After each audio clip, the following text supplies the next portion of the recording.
Nakagat ko ang hotdog ng partner ko dahil hanggang sa, Dear Ate Vine, magandang araw po sa'yo. Isama ko na rin ang lahat ng iyong taga-subaybay.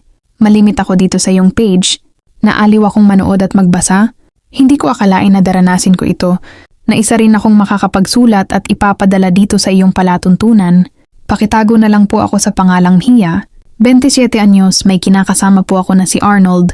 28 anyos taong gulang. 4 na taon na rin kaming nagsasama pero wala pa rin kaming anak.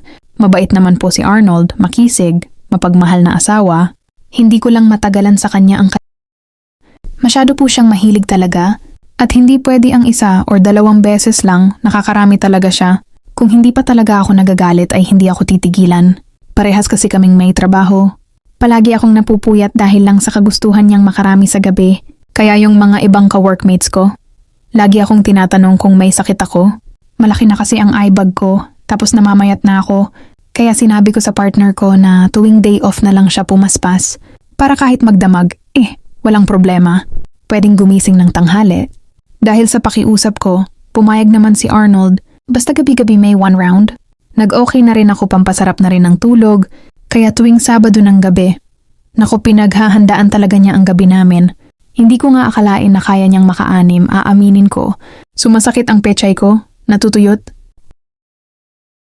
Isa pa ang pinakaayaw ko, ang sumubo ng hotdog. Hindi ko talaga kaya, kahit ilang beses na niyang sinubukan na inaalok sa...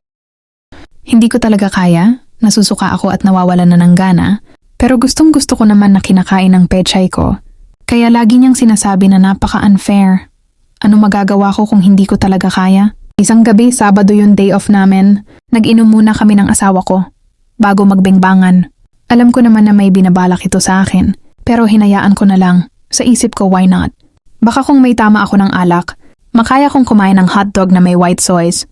Yummy daw yun eh. Eto na nga, umarangkada na siya, pinapainit ako ng husto.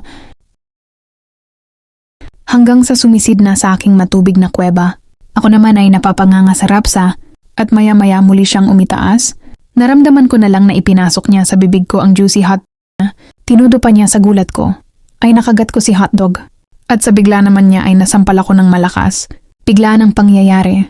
Nagulat ako sa sampal niya. Kaya napaiyak talaga ako. Habang nakatingin sa kanya na pantalon-talon at umiiyak din.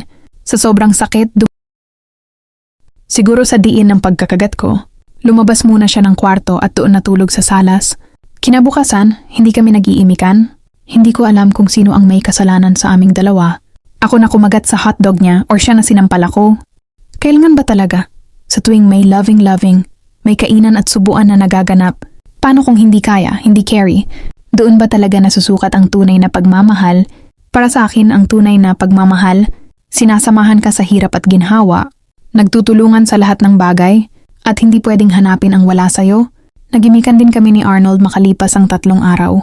Sinabi ko kung talagang hinahanap niya yung babaeng sumusubo, maghanap na lang siya ng iba dahil hindi ako yon. Pero sabi niya mahal na mahal niya ako. Hindi niya kayang maghanap ng iba? Kung hindi ko kaya, okay lang daw. Kakainin na lang daw niya ng matagal ang pechay ko. Iyan po nagbuhay pag-ibig ko sa aking minamahal na lalaki. Hanggang mga parito na lang ng aking kwento. Salamat ng marami, mua.